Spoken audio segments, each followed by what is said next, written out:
할렐루야. 믿음의 사람들, 함께 성경 공부하시는 우리 꿀송이 식구들, 매일 한 500여 명의 성도들이 전 세계에 흩어져 있지만 꿀송이 보약 큐티 이 유튜브를 통해서 함께 성경 공부하고 1년의 성경 일독하는 꿀송이 보약 큐티 시간이 또 돌아왔습니다. 오늘은 2023년 11월 8일 수요일입니다. 오늘은 로마서 1장에서 3장을 읽겠습니다. 로마서의 저자는 여러분이 잘 알다시피 바울 사도입니다. 바울은 지중해 북동쪽의 길리기아 지방의 다소에서 태어났고 혈통상으로는 유태인, 베냐민 지파 출신의 정통 유태인이고 로마 시민권을 가지고 있었습니다. 오늘날로 말하면 미국 시민권을 갖고 있었던 거죠. 그의 고향 다소는 헬라 문화의 중심지요 대학 도시였다고 합니다. 그 때문에 그는 그리스 문화의 지식과 교양을 갖추고 있었고 또한 어릴 때부터 예루살렘에서 가장 뛰어난 율법학자였던 가말리엘 문화에서 히브리 교육도 받았기 때문에 유대인으로서는 아주 정통, 흠이 없는 아주 가방끈이 긴 그런 사람이었습니다. 그는 율법에 능한 바리새인이었으며 유대 종교에 대한 열심이 강한 사람이었습니다. 처음에 그가 예수님을 알기 전에는 예수님을 이단으로 생각을 했어요. 그의 교회를 예수 믿는 사람들을 핍박하는데 그래서 앞장을 섰던 것입니다. 근데 예수 믿는 사람 잡으러 다메섹으로 가는 길에서 예수님이 나타나셨죠. 예수님을 만난 후에 그는 회개하고 예수 그리스도의 종이 돼서 평생 결혼도 하지 않고 홀몸으로 주 예수의 복음의 종이 돼서 순교자로 자기 몸을 바치기까지 평생을 오직 주 예수의 십자가와 부활 그리고 다시 오실 그리스도를 전파하며 그 보람으로 일생을 지냈던 기독교 역사의 가장 위대한 전도자라고 할 수가 있습니다. 바울은 이전에 누구도 받지 못한 크고 놀라운 계시를 받은 사람입니다. 그가 받은 계시는 감추어졌던 구원의 비밀이신 예수 그리스도에 대한 것입니다. 그는 그 계시의 말씀을 따라 복음을 전하면서 도처의 교회를 세우고 그 교회들을 견고케 하는 일을 했습니다. 그는 하나님께서 주신 은총을 따라 탁월한 지성과 강한 의지, 따뜻한 사랑의 마음과 인내로 순교할 때까지 힘을 다해서 많은 사람들에게 주 예수의 복음을 전했습니다. 특히 소아시아와 유럽의 여러 지역에 복음을 전하여 많은 교회들을 세웠죠.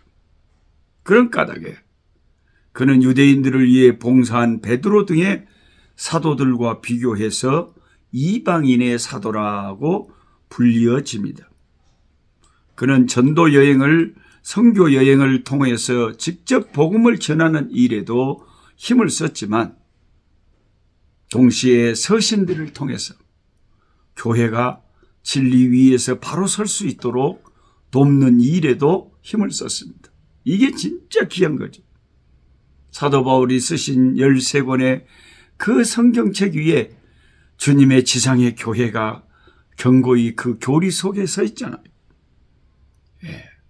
사실상 신약 교회의 영적인 기초는 대부분 사도 바울에 의해서 놓여졌다고 해도 과언이 아니죠.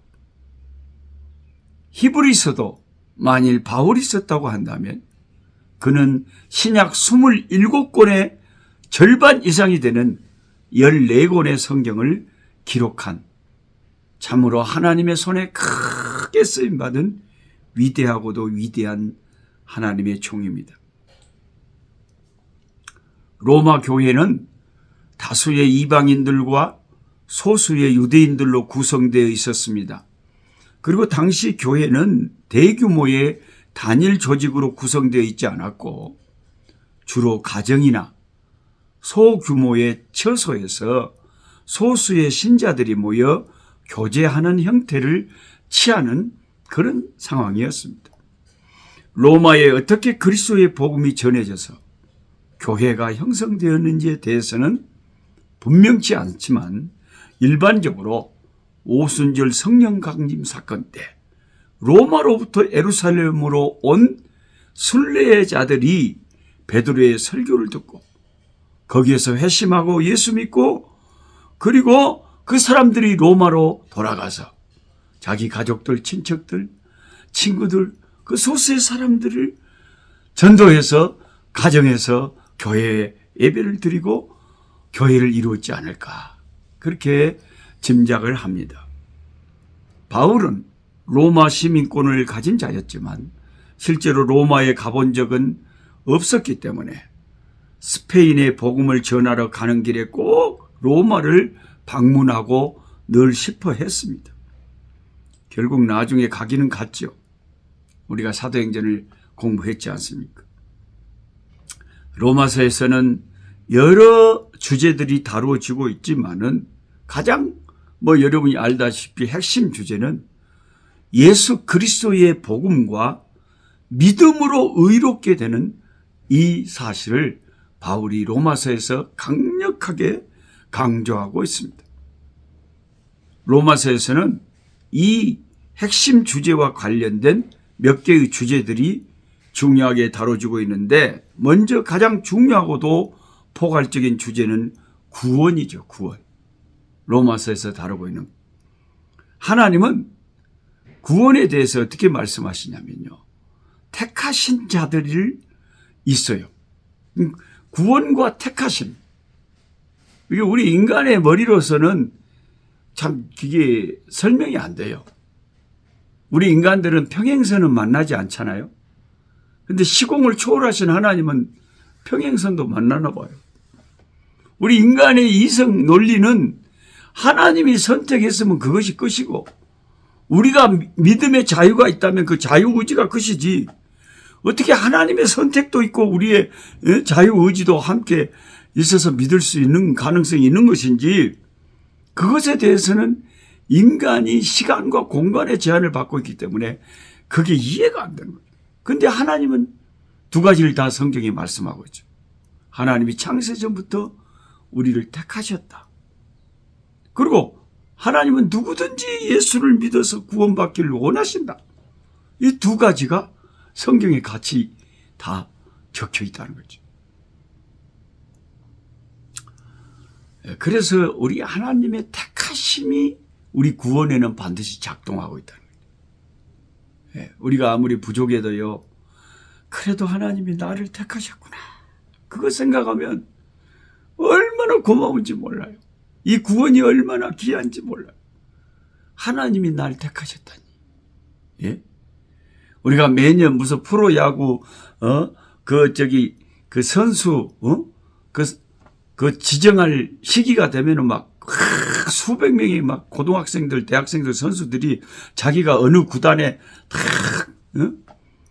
뽑힐까 막 두근거리면서 그런 일을 하잖아요. 예. 그래서 명문 구단에 뽑히면 그냥 그렇게 좋아하는 거예요. 온 가족들.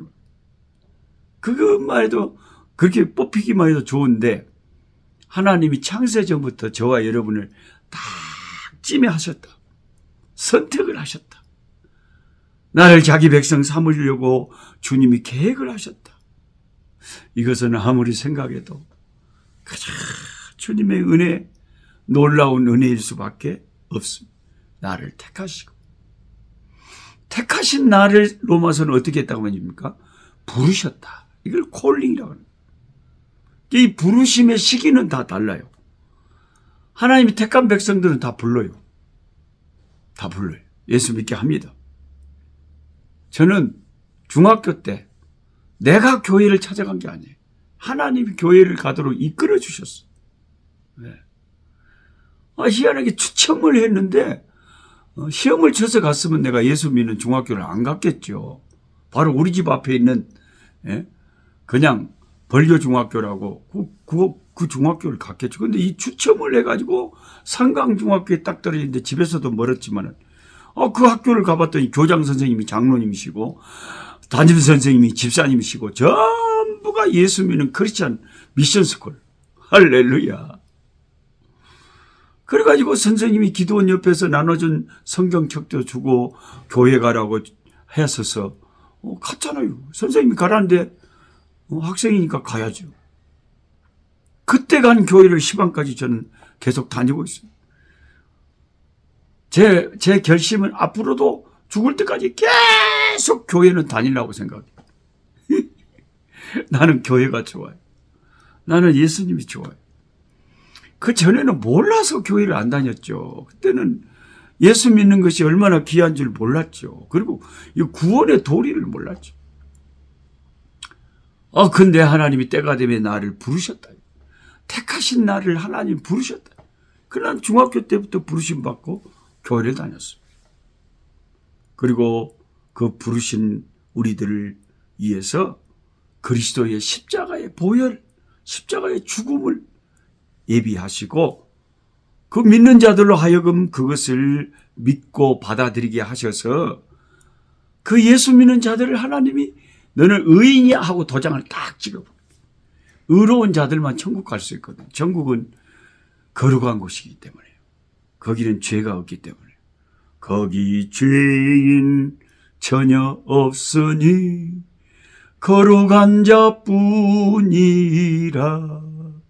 주님이 의롭다고 도장을 찍어준 사람만 그 거룩한 나라에 들어가는 거예요.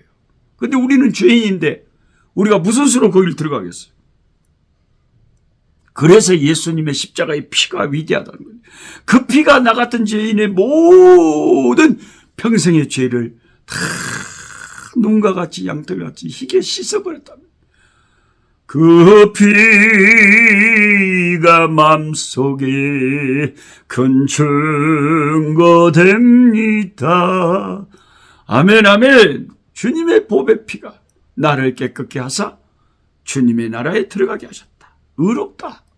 나를 여겨주시는 하나님. 그래서 성령 안에서 주님을 순종하게 하시고 주님의 영광스러운 교회를 섬기고 충성하게 하십니다. 복음이 전파되고 교회가 세워지게 하시고 택한 자를 우리 주님께서 영원히 구원하신 그런 역사를 펼치십니다. 로마서는 이렇게 전장에 걸쳐서 제가 방금 말씀드린 구원에 관한 이 각 주제들을 계속 반복해서 말하고 있습니다. 그 다음에 또 한 가지 로마서에서 중요하게 다루고 있는 주제는 교회에서의 성도의 삶과 생활, 그리고 교회를 어떻게 섬겨야 되는가 하는 우리의 일상적인 삶에 대해서 가르칩니다. 이는 하나님의 나라를 세우는 것과 관련된 것입니다. 하나님께서 사람을 구원하여 생명을 누리게 하시는 궁극적인 목적은 우주 가운데 그리스도의 몸인 교회를 세우는 데 있습니다. 로마서 12장 이후의 말씀은 주로 이 주제를 따라 전개되고 있습니다. 여기에서 바울은 그리스도인들이 그 안에 있는 새 생명을 쫓아 하나님이 주신 거듭난 생명을 쫓아서 구원에 합당하게 행함으로 말미암아 이 땅의 영광스러운 그리스도의 교회 주의 몸이 건축되도록 해야 함을 강조하고 있습니다. 지금 하늘나라 가신 전 고신대학 총장님이셨던 오병세 박사님은 그러므로의 생애라는 책을 쓰셨어요. 그게 로마서를 이제 강의하신 설교집인데 오병세 박사님은 로마서를 크게 두 부분으로 딱 분류를 하셨어요. 1장부터 11장. 이것은 복음의 교리를 다룬다. 그 다음에 12장부터 16장. 그러므로로 시작되는 12장. 그러므로 이 말은 다른 말로 풀었으면 구원을 받았으므로 그 말이죠. 자, 구원을 받은 사람들은 어떻게 살아야 되는가 하는 삶과 생활을 로마서 12장부터 16장까지 다루고 있다는 것입니다. 이것이 사도 바울이 정말 지혜롭잖아요. 항상 성령의 감동과 지혜가 충만해가지고 먼저 예수 그리스도께서 우리에게 베푸신 구원에 대해서 참 많은 분량을 할애해서 또 설명하고 또 설명하고 또 설명하고, 우리가 예수의 십자가의 피로 의롭다함 받고 하나님의 자녀됐다, 성령 받았다, 그 하나님은 주를 믿는 우리들을 모든 것이 합력하여 선이 되게 하신다, 이렇게 예수 안에 있는 우리의 복된 구원에 대해서 잘 이야기를 하다가 항상 뒷부분에 가서는 그럼 구원받았다고 해서 어떻게 우리가 구원받은 사람은 살아야 되느냐, 구원의 열매를 맺고 살아야 된다 하면서 삶에 대해서 계속 가르치는 거죠. 성 어거스틴이라고 여러분, 그 기독교 역사에 굉장히 참 큰 핵을 그은 그런 하나님의 사람이 있습니다. 성 어거스틴요. 젊은 날에 이 사람이 은혜 받기 전에 방탕하며 이단에 빠지고 그 어머니 모니카의 눈물을 많이 흘리게 했지만 로마서 성경의 한 구절을 읽고 변화되어 우리 주님께 돌아와서 위대하게 쓰임받았습니다. 그래서 로마서 13장 13절에서 14절 말씀이었습니다. 이 구절은 어거스틴이 회심하게 되었던 유명한 성경 구절입니다. 밤이 깊고 낮이 가까웠습니다. 어둠의 일들, 그 육신의 정욕과 죄악의 모든 어둠의 더러운 방탕한 일을 벗고 빛의 갑옷을 입자. 그때까지 방탕에 찌들어 있던 이 한 사람 어거스틴이라고 하는 젊은이가 이 성경 구절을 성령께서 읽으라, 펼쳐서 읽으라 하는 그 감동을 받고 읽으면서 그 말씀이 전류처럼 자기의 영혼을 완전히 사로잡고 말았던 것입니다. 전류가 흐른 것처럼 충격을 받고, 내가 이 어둠의 일을 이제는 벗고 낮에 속한 하나님의 빛의 자녀로 살아야 되는 거예요. 그리고 그가 회심해서 하나님의 크고 위대한 종이 된 거죠. 이처럼 어거스틴과 수많은 예수 믿는 사람들을 감동시킨 로마서, 그 위대한 책이 이제 우리 앞에 놓여 있습니다. 하나님 아버지 감사합니다. 로마서를 읽게 해 주셔서 감사합니다. 이 구원의 큰 놀라운 복된 교리를 알게 해 주셔서 감사합니다. 창세전부터 택하시고 때가 되매 부르시고 믿게 하시고 그 믿음을 보시고 의롭다 하시며 영원한 영광의 나라를 우리를 위하여 준비하시는 하나님 감사합니다. 구원받은 자로서 구원받은 자답게 살아가는 우리의 나날들이 되게 해 주옵소서. 예수님의 이름으로 기도드리옵나이다. 아멘. 약한 자 힘주시고 강한 자 바르게 주한 자 정택함이 주님의 뜻이라. 해 아래 압박 있는 곳 주 거기 계셔서 그 팔로 막아 주